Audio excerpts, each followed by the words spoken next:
सर्वांना नमस्कार. श्री स्वामी समर्थ. मी ज्योती. आज आपण बघणार आहोत शेंगोळ्यांची रेसिपी.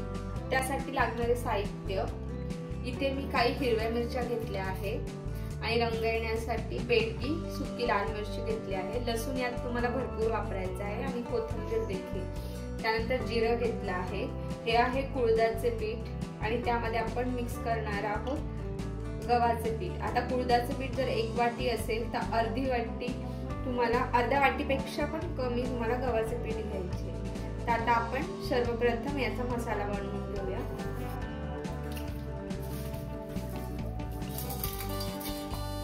आपण मिरच्या,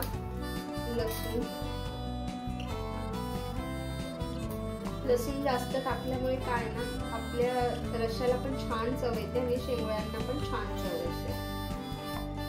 आणि त्यातच आपण घालणार आहोत जिरे.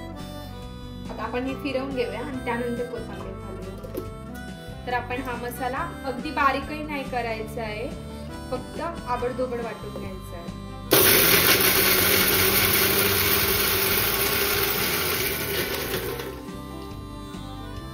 यात मीठ घालते म्हणजे आपला मसाला छान बारीक होईल.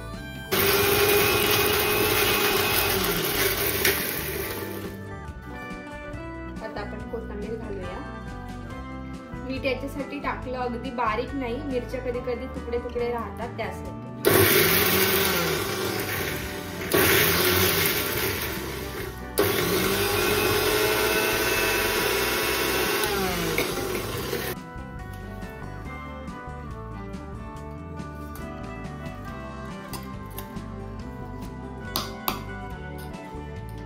हे बघा, असे मिरचीचे तुकडे राहतात म्हणून मीठ घालायचे, त्यामुळे व्यवस्थित वाटते.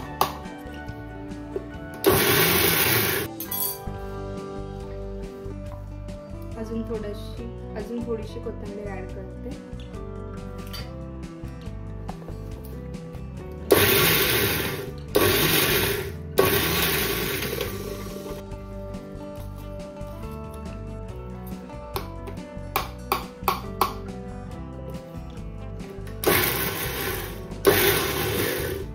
शेंगोळ्यांची ही रेसिपी मोस्ट ऑफ गावी बनवली जाते आणि थंडीत खाल्ली जाते. खूप कमी साहित्यात पण अगदी चविष्ट अशी ही बनते. तोंडाला चव नसेल तर अगदी सूपही त्याचं प्यायला खूप छान लागतं. आता हे वाटलेलं जे वाटण आहे ते संपूर्ण आपण यात नाही घालायचे, अर्ध फोडणीला आणि अर्ध आपल्याला पिठात घालायचे. तर मी एक थोडंसं वाटण पिठामध्ये मिक्स करणार आहे. आपण यात मीठ घातलं होतं म्हणून मीठ अगदी नंतर थोडेच घालायचे. आता इथे मी यावर थोडे पाणी घालते आणि थोडेसे मीठ, थोडेसे हिंग. आता मी यात थोडासा ओवा टाकते. हिंग आणि ओवा यासाठी की हे खूप गरम असतं, तर ते पचवून घेण्यासाठी आपल्याला ओवा आणि थोडंसं हिंग टाकायचंय. आता हे गव्हाचं पीठ आणि हे आपलं कुळदाचं पीठ. मी हे 1 वाटी आणि अजून एक अर्धी वाटी घेतली आहे. 1.5 वाटी कुळदाचं पीठ आणि अर्धी वाटी गव्हाचं पीठ हे प्रमाण घेतलं. आता हे खाताना हे तिखटच खूप छान लागतात, म्हणजे थोडे झणझणीत असेल ना मग मस्त लागतं. पण तुम्हाला जास्त तिखट खायची सवय नसेल तर तुम्ही थोड्याच मिरच्या घालून देखील बनवू शकतात, त्याची देखील चव छान लागते.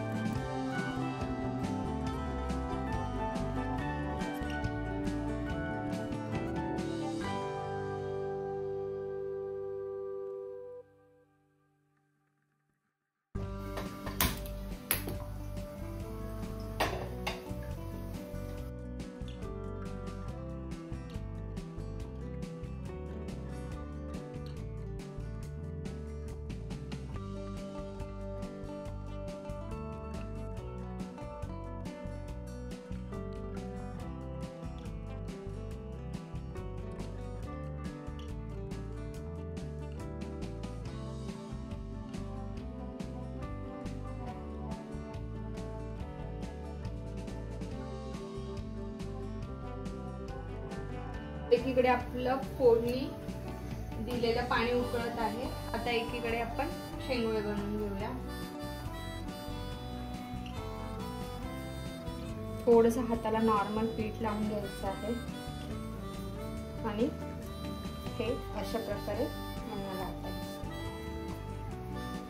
हे जास्त जाड आणि जास्त पातळही नाही ठेवायचे.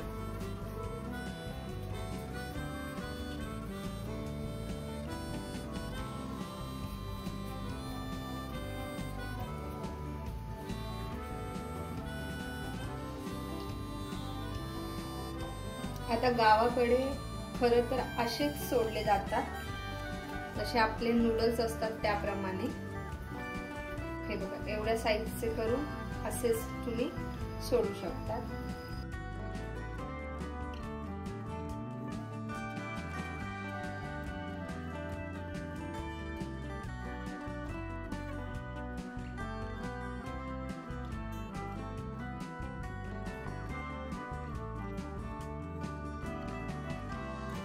आता अशा प्रकारे आपले सगळ्या पिठाचे शेंगोळे वळून झाले आहेत. हे बघा, सगळ्या पिठाचे असे व्यवस्थित असे आपले शेंगोळे वळून झाले आणि ठेवले आहे. यामध्ये थोडं पाणी टाकून आपल्याला त्यामध्ये मिक्स करायचं आहे. तर मी काय करते, ह्याच परातीमध्ये थोडंसं पाणी घेते.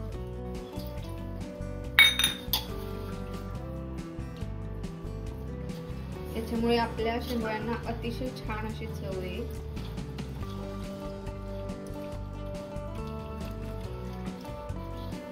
आणि परातीला जे काही पीठ लागले ते पण व्यवस्थित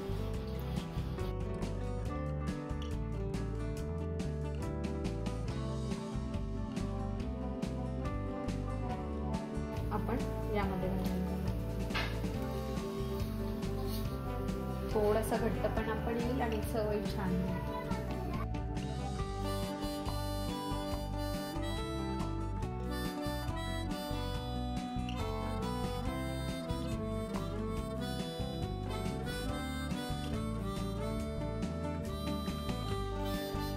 आता आपण हे उकळत्या पाण्यात सोडूया. पाणी उकळलेलंच पाहिजे, थंड पाण्यात बिलकुल सोडायचं नाहीये, नाहीतर सगळ्या याचा गिचका होईल. पाणी चांगलं व्यवस्थित उकळलं गेलं पाहिजे. अशा प्रकारे सगळे आपण ते चिटकलेले पण मोकळे होऊन जातो.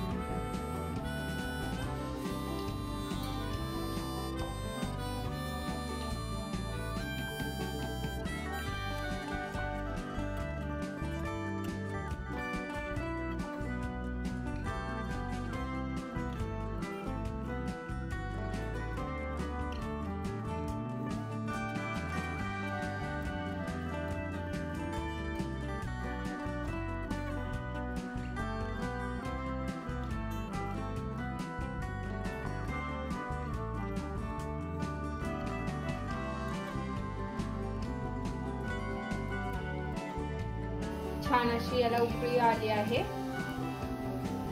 अजून याला आपण अजून घट्ट होऊन देऊया. हे अजून बरेच पातळ आहे. तर तयार आहे आपले छान झणझणीत गावठी पद्धतीने, पारंपरिक पद्धतीने शेंगोळे. रंग बघा किती सुरेख आला आहे आणि चवही अगदी मस्त झाली आहे. रंग बघा किती सुरेख आला आहे आणि चवही अगदी मस्त झाली आहे. हे सकाळी जर तुम्ही तव्यावर थोडंसं तेल टाकून गरम केले तर अजून अतिशय छान लागतात आणि याचं सूप प्यायला देखील खूप मस्त लागतात. तर तुम्ही नक्की ट्राय करा आणि कसे झाले मला कमेंट्समध्ये नक्की